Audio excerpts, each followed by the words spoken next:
Hello and welcome back to Shelf Center. This is Bryce. Thank you so much for stopping by. Thanks for liking and subscribing if this is something you end up enjoying. You never know, it could happen.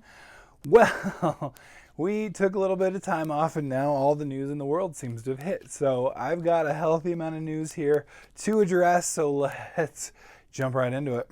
This is my top shelf news for this week. I did take a week off, but this is where we discuss the latest in book and media news as it relates to fantasy and science fiction, and sometimes horror. We got the book news. First things first, R.F. Kuang's got a new book, her latest, Catabasis, and it looks like right up my alley. They know how to get me, I'll be honest, and that is because the tagline on it, I try not to look too deep into these sometimes, just depending on how interested I am, but I just started, and it says it's a mix between Dante's Inferno and, Dante's Inferno meets Piranesi by Susanna Clarke, so that definitely has me excited to read that, so I definitely will be checking that out. Then in other book news that I always do my anticipated fantasy and science fiction books videos for the next year. I tend to always miss some big book or other, and this is also in the books that I missed for this next year. But we got it. I don't know if I missed it too badly, but just addressing it would have been probably good. But anyway, new Dresden book looks like on Jim Butcher's website. This will be book 18 called 12 Months, and so it used to be Mirror Mirror was going to be book 18, but it's now book 19 will be Mirror Mirror. At least that's what it says on the website. But that Jim Butcher is 89% done, 12 months, which is a good sign. We may see this year at some point. So that's what it's. I feel a little justified that it's not even a secure. It will definitely be out this year. So I'm fine with that. With missing addressing it, but I am very excited because the last couple Butcher books, Dresden Files books, were very crazy. Lots of crazy stuff. I'm looking forward to seeing what the aftermath here is going to be like. Butcher is just excellent, and the Dresden Files is so good. It feels like his website. I mean, I like when authors are following the Brandon Sanderson method of keeping the fans just in the know as far as the writing progress on books. But I do feel like the site is it's not as updated, it's not quite as updated as or up to date, I should say, as Sanderson's site is. But that's fine. Well, I'll take what I can get, frankly. And then again, the last, speaking of books I didn't get on my anticipated fantasy books or sci-fi, because I think this might be more sci-fi, but anyway, is a new trilogy has been picked up by Saga Press from Ken Liu, the author of the Grace of Kings, excellent book. I absolutely loved it, and plan to finish that tetralogy this year. But we've got All That We See or Seem, and it's kind of like this AI sci-fi, kind of near future sci-fi, and seems interesting, and that's going to be, we're looking at 2025 sometime. It just said late 2025. Then Saga also announced that there will be a new collection of short stories by Ken Liu, which I need to get on the ball with. I know there's a couple. There's the Paper Menagerie or something, but this new one is The Passing of the Dragon and Other Stories, which sounds great, and I understand, mostly from Patrick Leo, where I got this news anyway, is that he's great with the short story, so I'm definitely looking forward to that. But that'll be looking like 2026 sometime. All right, this is one not as firm, I guess, as the others, but Robin Hobb, essentially, in talking with George R. R. Martin, which is great, but revealed that she's always kind of starting a book and then gets excited by another idea, starts another book. I know that isn't the case for any other authors out there. I've never seen memes on that at all, but I'm sure a lot of authors get that.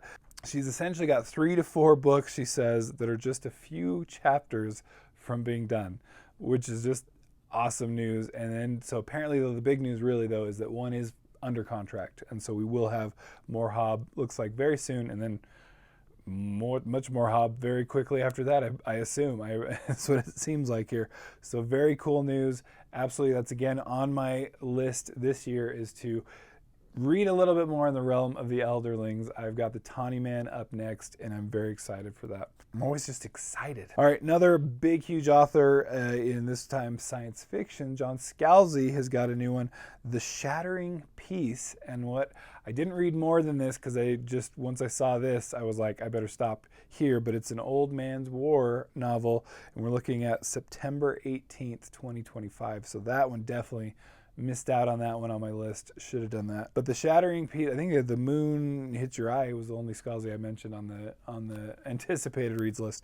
But anyway, The Shattering Peace, and I don't even think I have a good excuse because I think it came out before my video came out, or even the preparation for my video came out or was done. But that's cool. Old Man's War, it's one of those that it's a great universe, all kinds of craziness. I've read most of the books in it, and very excited. The only one I haven't read is the Zoe's Tale, which is just like a retelling. It seems like from a different perspective, which I'm sure I would get a lot from, so I should just read it. And of course I own it, but I have not gotten to yet. All right, then in another big author that I just absolutely love, Scott Lynch news. This is Grimdark Magazine, number 41 was announced, and we're going to have the ending, the second part, I guess. It says the second part. I want to assume ending, but maybe I'm wrong on that. But at least the second part of Lynch's Loch Lamora and the Bottled Serpent, and then other great authors are in this this volume of the magazine. So I will definitely be grabbing that up. Now I need to check into how many this is going to be, or if this is our ending. Usually with the magazine, it's just a couple, but I mean, it's up to them. This could be a serial for like much longer. But anyway, very exciting news. I'll definitely be purchasing that as it does have more Loch Lamora, which I am in desperate need for more of. Then in Malazan news, this isn't really any big news by any means, but it's great news. Because the Broken Binding is doing the Malazan books, all 10 of them. The first 3 already were up for purchase, and it went seemingly very well. They had an issue with the printer though, and so it came back and it was kind of like see-through, and so they essentially trashed everything, restarted, and that's why they just had an announcement that it's getting very close to actually getting those copies out. Broken Binding's usually pretty good about this, but I love that they have that attention to detail, the attention to getting this done right. That's what we want as fans. Not that I'm ever going to actually read these versions of the books when I have the paperbacks and audiobook and probably Kindle. I don't know. I don't think I have the Kindles actually of these, but I doubt I'll be actually reading these, but they'll look great on my shelf, which will not matter as to whether the paper is see-through or not. But again, I still appreciate them doing this right and looking out for us. So Broken Binding did reveal some art from House of Chains, which is going to be in the next 3. So House of Chains, Midnight Tides, and Bone Hunters. Very much excited for these books. You know I'm on board with getting these, and this art is just awesome. I mean, just like I've said many times, put a dragon in it. This is great. Put a chained up dragon. This is just so amazing, and it's just, it's everything that I want Malazan books to show and display. I just love it absolutely so much. So anyway, I think it's end paper artwork. It's not cover or anything like that. But anyway, very exciting news, and again, gonna look good just like the first 3. So I'm excited for that. All right, then in independent publishing news, we've got a couple here. We've got The Fall of Sylvandria by T.J. McKay, art by Joe Requeza. And I love this art. I think it looks great. I think it gets me very excited for the book. There's been a lot of clamoring about it on Twitter, which is good news. The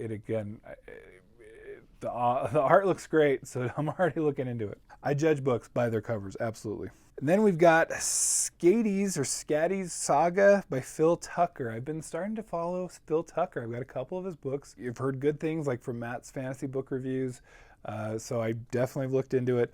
But this new one, it looks like a new series. It's Norse inspired. As far as I wanted to get into it, I want to come in fresh, and I feel like I keep reading too much into these synopses that just reveal too much. And I know they're trying to sell books, but I want a good book that I am not spoiled by instantly. So that's one. I got to come up with another pet peeve videos, because it's just, what is the deal with intros or blurbs that just spoil the book? And you're like, well, then do it at the end. I don't know. drives me nuts. But anyway, I definitely, Phil Tucker's been on my list, on my watch list lately, and this is definitely one of them. We got Zach Argyle. I love, he does this yearly, just kind of look at what he's been doing and just a status update. And he does just, here's what I've made as an independently published author. He's got an announcement for a new special edition of the Threadlight trilogy that he will only sell when he's in person. So he will be bringing to conventions and only sell it in person. And it looks pretty cool as far as I can tell so far, just from the one picture that I guess I've seen. But anyway, good news, and great author, and definitely deserves the success that I hope he continues to keep growing. One of the cool things that he mentions is that, if you haven't checked this out already, is there's a whole YouTube channel that he has dedicated to independently published authors' audiobooks that are just for free on YouTube. You have to deal with some ads, I guess, but that's it. Otherwise free, and then those authors get any of the YouTube ad revenue, and that's what he kind of breaks down as well. So it seems like it's very successful. One of the things that stood out to me, this is rare, but it also makes sense given that these are like hours and hours and hours of audiobooks on there. But the watch hours and the views are very close. Usually it's views are like way up here and watch hours are way lower. That's at least on this channel, because for the most part my videos are 10 to 20 minutes as opposed to 10 to 20 hours. So I thought that was an interesting little factoid there. I was like, holy cow, wow. But anyway, that's a cool fact. Obviously it makes sense. All right, we've got a couple little bits of media news. I did miss talking about this when it did come out, but this is the new Superman trailer. Came out with, it's James Gunn, so we know it's in good hands. We got a little glimpse of Crypto, the dog, which I think is awesome. What a great, I like that Gunn, I feel like he tries at least to know the fans, and he often does know the fans, and he gets even the obscure things like Guardians of the Galaxy and made it what it became, which is my favorite of the Marvel movies. So you've got, he just knows how to, I feel like, not just give fan service, because I feel like that's frustrating, frankly, when you're just kind of like, call back. When movies do that, they drive me nuts, but he knows how to treat the fans, I guess, and treat just some of the lesser known things where, how many times have we seen Crypto? Have we? But it looks like there's a Green Lantern and it's Nathan Fillion. I could only say it looks cool so far. I don't know. I know there's lots of criticisms already, and this. I saw one that was just like, that's a terrible suit on him. I don't honestly care too much about that. What I care about is the plot and everything, and I just feel like a trailer, I'm not gonna know, or it's even a teaser, I think. And so you just, the little bit we know, I can't judge. I'm not gonna make any judgment calls on it. I'm excited for it. I think it'll be cool. Then very briefly, there's very little that I could discern about this one, but I thought it was cool news. Christopher Nolan, for the most part, is a hit. Does well with his movies. I think Tenet was the only one that was like, people are like, about of late, but for the most part has been doing well. Had a new movie that he will be directing. It looks like The Odyssey. Looks like it's based on The Odyssey by Homer. And so I think that's cool. It's been done, definitely. The Odyssey is a classic for a reason. Oh Brother, Where Art Thou might be one of my favorites of all the Odyssey versions and adaptations. But I'm excited to see what Nolan will do with this one, with this story. Again, it's an epic story to deal with. He's got a lot, it seems like, of the usual actors that he kind of has pulled around himself. And so anyway, good news. That's been the news to me, so thank you so much for stopping by. We have Kindle ebook deals down below. They do help the channel, so thank you in advance. They're affiliate links, and I will catch you on the next news. We'll see you. Bye.